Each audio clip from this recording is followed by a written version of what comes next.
जिल्ह्यातील CCA केंद्र आणि नॅफेडची केंद्र टोटली बंद आहे. सोयाबीन अजूनही घरात पडून राहिलेली आहे. शेतकरी अहवाल दिला. सरकारला जर सोयाबीन खरेदी करायची नव्हती तर सोयाबीन खरेदीचं नाटक सरकारने का केलं हा आमचा प्रश्न आहे.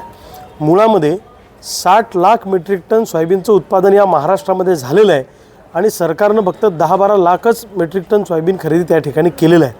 बाकीच्या सोयाबीनचं आम्ही काय करायचं? आज खाजगी बाजारामध्ये सोयाबीन 3.5-4 हजारानं विकल्या जात आहे.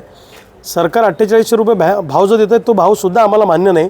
आता सरकारने एकच करावं, जर सरकारला खरेदी करता येत नसेल तर प्रति क्विंटल 3000 रुपये भाव फरक आम्हाला दिला पाहिजे अशी आमची मागणी आहे.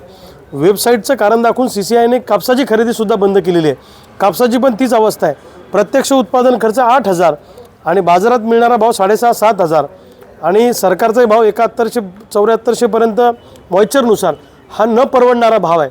सरकारला आमचं एकच सांगणं आहे की गेल्या 3 वर्षापासून सोयाबीन कापसाला भाव नाही. सरकारनं तातडीनं सोयाबीन आणि कापसाला प्रति क्विंटल 3000 रुपये भाव फरक दिला पाहिजे. ठरल्याप्रमाणे दिलेल्या आश्वासनाप्रमाणे शेतकऱ्यांची कर्जमुक्ती केली पाहिजे.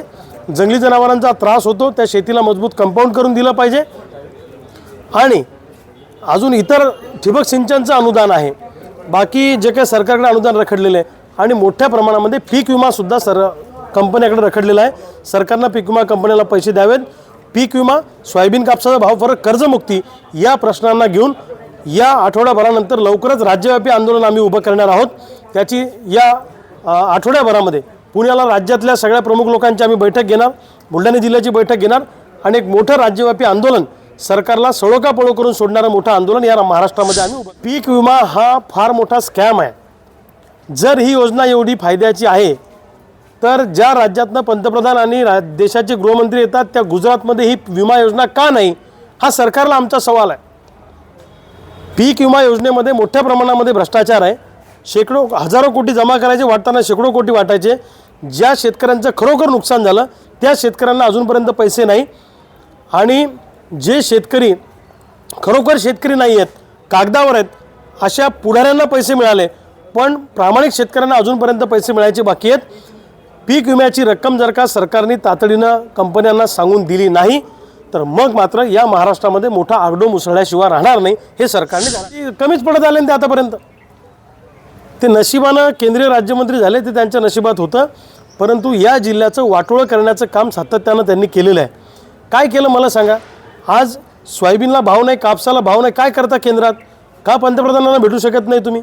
पंतप्रधानांना भेटून एखादं निवेदन, सोयाबीनची साधी खरेदी तुम्ही चालू करू शकत नाही केंद्रीय मंत्री? तुम्ही कापसाची CCIची बंद झालेली खरेदी चालू करू शकत नाही? मग तुम्ही करता काय? फक्त मिरवायचं पोलीसची गाडी घेऊन. या जिल्ह्यासाठी काय केलं? खामगाव जालना रेल्वे मार्ग हा पूर्वीचा आहे, यांचा काही वाटा नाही. निवडणुकीच्या वेळेला म्हटलं की आता झाला, आता नारळ फोडलं, काहीच नाही पुढे. वनगंगा नळगंगा हा माजी मंत्री भारतभाऊ बोंद्रेंच्या काळातला प्रकल्प आहे. हे त्याच्यावर रेगावटे ओढण्याचं काम करतात. यांनी जिल्ह्यासाठी ठोस काही केल्याचं एकही उदाहरण नाही आहे.